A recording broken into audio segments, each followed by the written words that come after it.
On to Burkina Faso now. There's an interesting story of success from the auto sector there.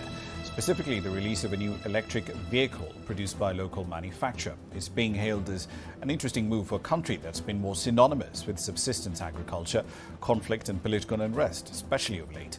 Now, while much of the country will not be able to afford these units outright, experts say it could lead to In a world where developing nations are often expected to wait for foreign aid or outside expertise before tackling major challenges, something remarkable has been happening in the heart of West Africa. Without the world watching, and without much noise or headlines, Burkina Faso has pulled off a feat few thought possible.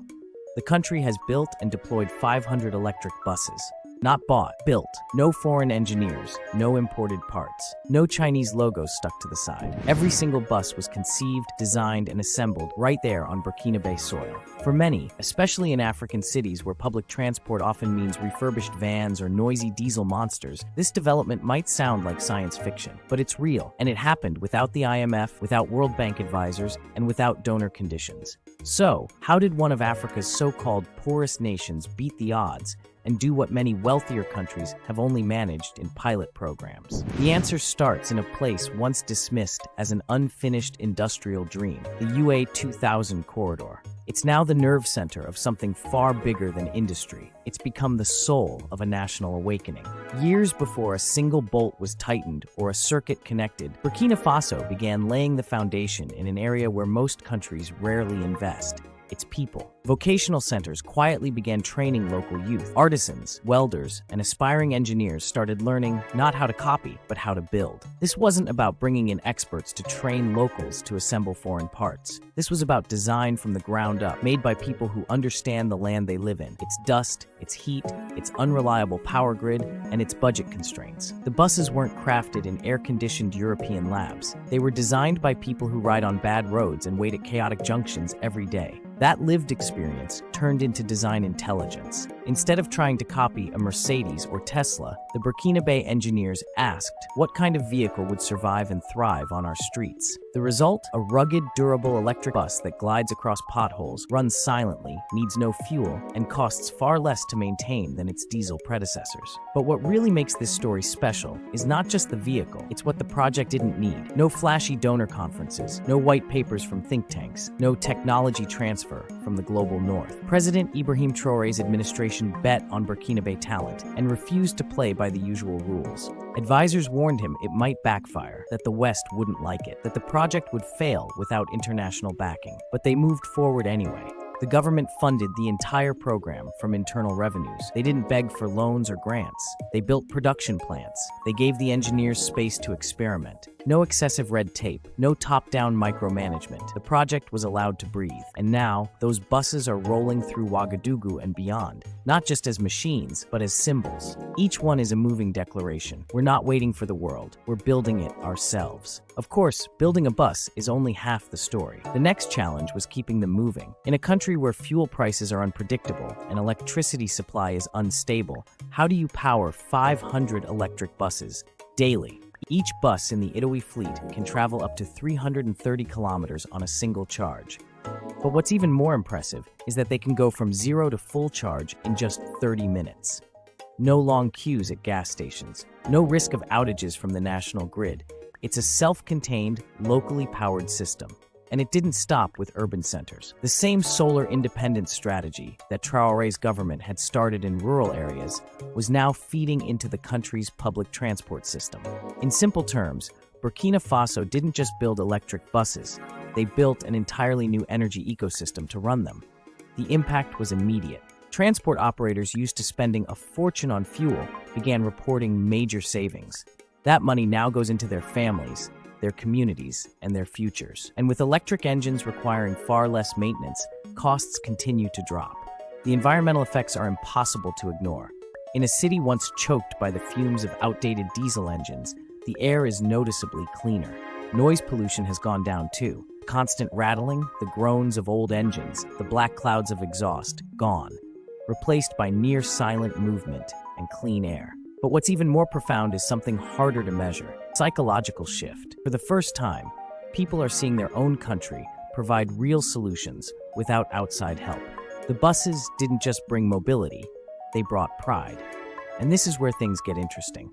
Because while the world holds endless summits about renewable energy and self-sufficiency, Burkina Faso went ahead and did it. No permission asked, no permission needed. That is what worries those who've benefited for decades from Africa's dependence. When a nation can fuel its economy without foreign energy markets, it becomes less manageable, less predictable, more sovereign. In the language of global politics, it becomes dangerous. Not to its people, but to those who profited from its weakness. And yet, this isn't a threat. It's a blueprint. Across the continent, leaders are watching, citizens are watching. People are wondering, if Burkina Faso can do it, why not us? This is no longer just about transport. This is about rewriting what's possible when a nation trusts its own people, invests in its own capacities, and breaks free from the tired model of dependency. So far, we've looked at how Burkina Faso built and powered a fleet of 500 electric buses without foreign aid or imported dependency. But the story doesn't end with clean engines and quiet streets. Because in today's world, moving people efficiently isn't just about having the right wheels, it's about having the right information. And this is where Burkina Faso's quiet revolution becomes even more intriguing. Each electric bus isn't just a vehicle, it's a moving data hub. These aren't your standard buses with a driver, a horn, and some faded seat covers. Each one is fitted with a smart operating system designed by Burkinabe developers, many of them self-taught or trained in new local coding boot camps that have sprung up across Ouagadougou. What does that mean on the ground? It means every route, every stop, every idle minute is tracked in real time. A network of sensors and communication tools feed data back to a central control center. The system logs traffic patterns, peak congestion, even road quality feedback based on vibrations and braking frequency. Instead of guessing where the next traffic jam will be, the system learns it. For commuters, the change is immediate. Gone are the days of standing under a blistering sun, hoping a bus might appear. With mobile apps coded right there in Burkina Faso, passengers can see where the nearest bus is, how full it is, and how long it will take to arrive. It's not guesswork anymore. It's live, precise information. For drivers and operators, it's even more powerful. Routes can be adjusted dynamically. If congestion builds on a main road, the system suggests detours in real time. If a bus is running late, traffic lights can even be adjusted slightly to ease priority flow. And for city planners, the treasure trove is endless. Instead of spending months conducting manual traffic studies, the data from hundreds of buses now maps out where roads need widening, where new stops are necessary, or where pedestrian crossings could reduce accidents. All of this is happening with software built and maintained by local teams. No expensive international IT consultants. No overseas contracts draining public budgets. Burkina Faso chose to trust its own tech talent, and the gamble is paying off. But beyond efficiency, there's a powerful side effect: transparency. Public transport across Africa, and frankly around the world, is often plagued by small, persistent corruption. Fuel siphoning, ghost buses that exist only on paper but never hit the road, inflated maintenance invoices. Now, with a live tracking and accounting system, that becomes much harder. Every trip is logged, every charge is documented, the data is there for audits anytime. This has quietly reshaped the way transport operators and even small-scale managers behave. When systems are smart and transparent, people adjust. They know someone's watching, not with heavy-handed police force, but with unbiased data. It cuts out many small avenues of theft and wastage. That money stays in the system, which means more can be reinvested to expand services or keep fares affordable. And perhaps most importantly, this smart system isn't locked to buses alone. The architecture is designed to scale. Already, there are discussions about linking this same network to ambulances, agricultural machinery, delivery trucks, even school buses. Imagine a farmer being able to track when a fertilizer delivery truck will arrive, or parents knowing exactly when their children's school bus pulls up, all using the same backbone built originally for public buses. Meanwhile, other African nations have taken notice. What started as a local project is now drawing delegations from across West Africa. Engineers and transport ministers from Ghana, Niger, Mali, and Togo have walked the shop floors of the UA 2000 corridor, inspecting the buses, studying the software dashboards, and leaving with the same question: How did they do this without foreign oversight? And more importantly, can we get it too? This is where the idea starts to shift from national pride to continental opportunity. For decades, Africa has exported raw materials, cocoa, cotton, crude oil, only to buy back finished goods at a markup. Burkina Faso is quietly rewriting that script. They're not exporting ore, they're now poised to export entire electric buses. But even more valuable than the buses is the ecosystem, the software, the solar infrastructure, the maintenance models, the vocational training blueprints. It's a rare case where an African country is not only making something at scale, but controlling the intellectual property behind it. That means neighboring countries aren't forced to buy fully finished products. Instead, they can set up partial assembly plants, train local workers, adapt the software for their own traffic and climate, and build ownership along the way. And Burkina Faso stands to profit not by locking them into dependency, but by licensing the designs and training programs, becoming a regional hub for green mobility. It's hard to overstate how significant that is. A country long dismissed as economically fragile is now the one writing export contracts, not for coffee beans, but for smart, zero-emission mass transport. Of course, none of this guarantees a perfect future. Scaling up will bring its own headaches. Can Burkina Faso source enough materials for batteries as demand grows? Will political shifts in future administrations stay committed to this homegrown strategy? And what happens when traditional fuel lobbies or foreign bus suppliers realize their market share is under threat? But even with these challenges on the horizon, the psychological shift is irreversible. Young coders in Ouagadougou aren't dreaming of emigrating for work at a European startup. They're building systems right there that other African countries want to buy. Apprentices in welding shops see themselves not as the bottom rung of a global supply chain, but as critical players in a continental transformation. By trusting its own people, Burkina Faso has sparked a shift that extends far beyond transport. It's reshaping what young Africans imagine is possible on their own soil. By now, it's clear that Burkina Faso's electric bus story is about far more than just transport. It's about how a country long painted as fragile and dependent is flipping that narrative on its head and inviting the rest of Africa to rethink what's possible. Because the truth is, these buses aren't just rolling through Ouagadougou's streets. They're rolling into boardrooms, trade summits, and climate talks across the continent. They're forcing old players to pay attention and forcing new conversations to happen. Start with trade. For decades, the African Continental Free Trade Area has promised a common market of 1.4 billion people.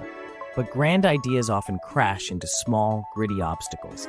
Border delays, patchy roads, outdated customs processes, and a chronic reliance on foreign-made goods. Burkina Faso's transport model offers something different, a real-world demonstration of what intra-African trade could look like.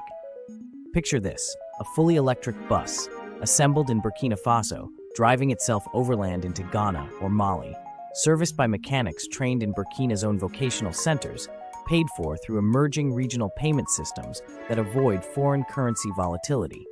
At each step, production, maintenance, operation, payment, value stays within Africa.